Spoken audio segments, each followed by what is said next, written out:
As of today, you have been formally educated in the ways of animation, and you are awesome.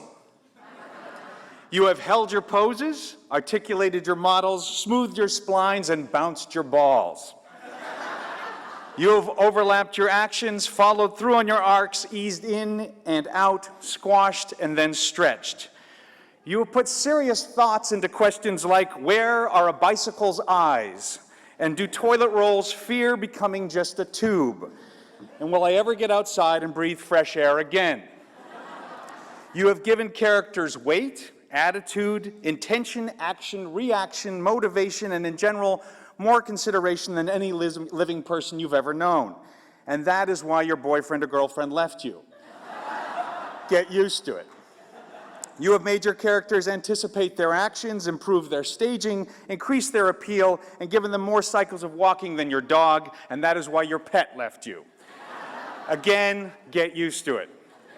Through ceaseless months of online mentorship, you have avoided the temptations of online procrastination, abstaining from checking your friend status, reading your tweets, single-clicking impulse purchases, or splitting your Marines against incoming Banelings only to see a flock of mutas arrive at your undefended third.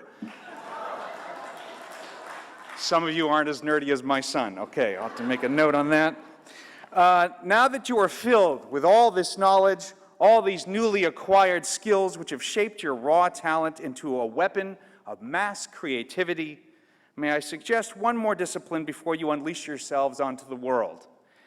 I make you this challenge, that from here on, when someone asks you what you do, tame your eagerness and simply tell them that you animate, and refrain from calling yourself an animator. Why? Because an animator is a gift word. You cannot give it to yourself. It is a distinction for others to bestow upon you.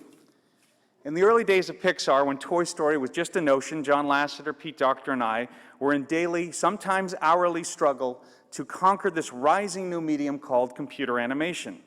And we would constantly remind one another that you couldn't simply call yourself animator just because you wanted it to be so.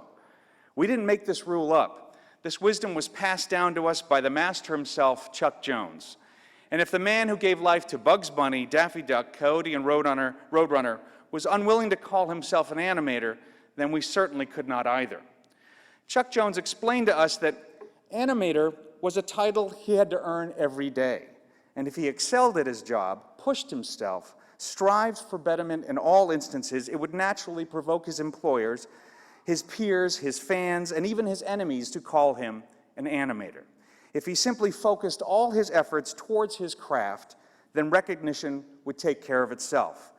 And that kind of attitude is what will fuel any real success you gain in this field.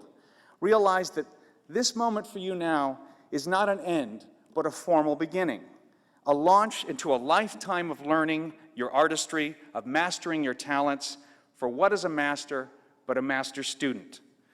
The exercises and assignments you've tackled over these numerous months were not a test, they were a dress rehearsal for being a student for the rest of your career. If animating is truly in your blood, then you will never stop challenging yourself. You will continually set new goals higher and higher, and if you apply these standards correctly, fervently, dutifully, one day you'll find yourself animating well enough that others will actually pay you for it. Imagine that, the very thing you love to do so much that you'll do it for free, others will pay you for. That, to many, is the true definition of happiness. Now, crossing this milestone will make you, in industry terms, a professional. And if you're smart, this will only motivate you more to be tireless in your pursuit of excellence. Project after project, year after year, until one day you gain the opportunity to take pause, look back, and realize you're giving a graduation speech about your profession to people half your age who are angling for your sweet job.